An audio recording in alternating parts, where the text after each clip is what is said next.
Assalamualaikum and hello guys, welcome back to my channel with me, Mohammad Hakim bin Azlan, with my number matrix KLD 210502002.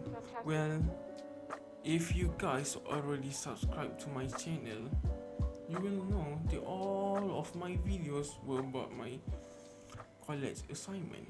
So for today, I was assigned to make a storytelling video task, any story, but in one condition. It must be a story that is related to Islam. So I choose to tell you guys a story about Abdullah bin Huzafah meeting the Emperor of Rome.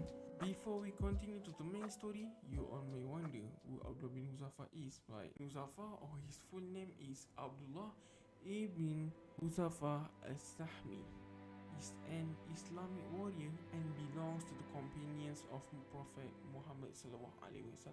He became very famous in Islam due to having met two kings from the Greek kingdoms of civilization at that time, namely the Persian Empire and the Roman Empire.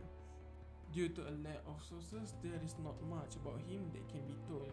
So without wasting any time, let's go to the main story. In the year 19 Hijrah, Umar al-Khattab sent the Muslim army against Rome. One of them is Abdullah ibn Huzafah. In the war, he became a prisoner of the Roman army. The Christian king called Abdullah bin Huzafah to his court and offered him half of his kingdom if he will give up the worship of Allah and accept Christianity. But Abdullah bin Huzafah was steadfast on deen. He said to the king, "Even if you were to give me your entire kingdom and all the wealth of the world, wallah, I will never give up the deen of Mohammad ﷺ." The king then offered Abdullah his daughter's hand in marriage, but then Abdullah also refused that offer, and then he was imprisoned with a woman in order to tempt him to commit zina.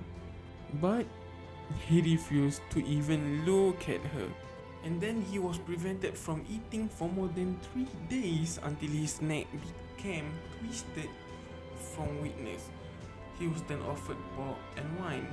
He said, "In my condition, wallah, pork and wine become halal for me, but I don't want anyone to say that a companion of Muhammad ate pork and drank wine."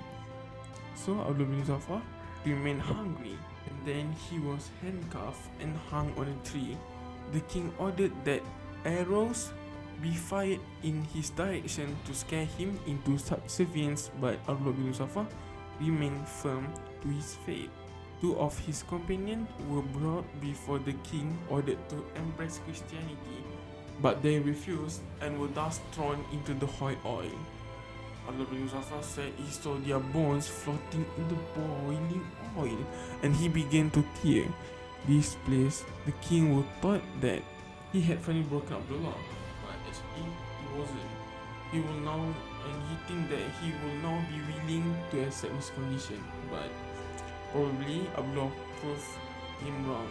He remained steadfast on the deen of Muhammad and said to the king, he said, "When I saw my companion die in the oil, I remembered that I only had one soul.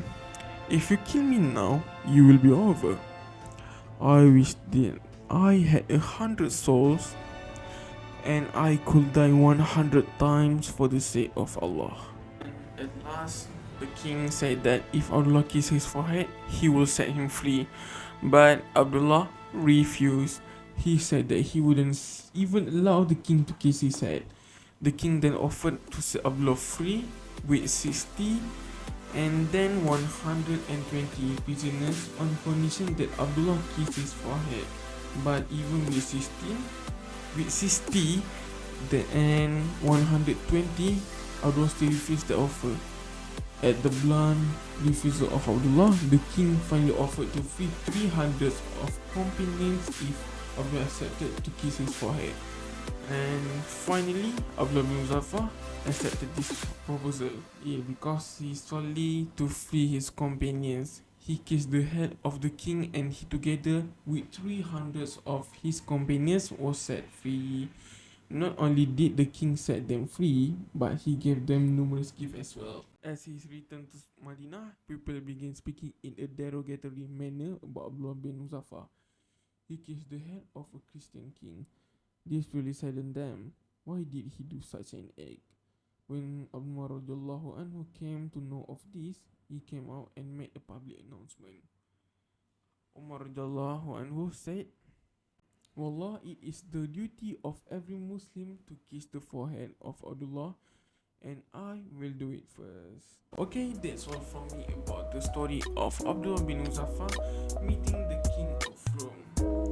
So I would like to thank you guys for watching this video, and see you guys soon.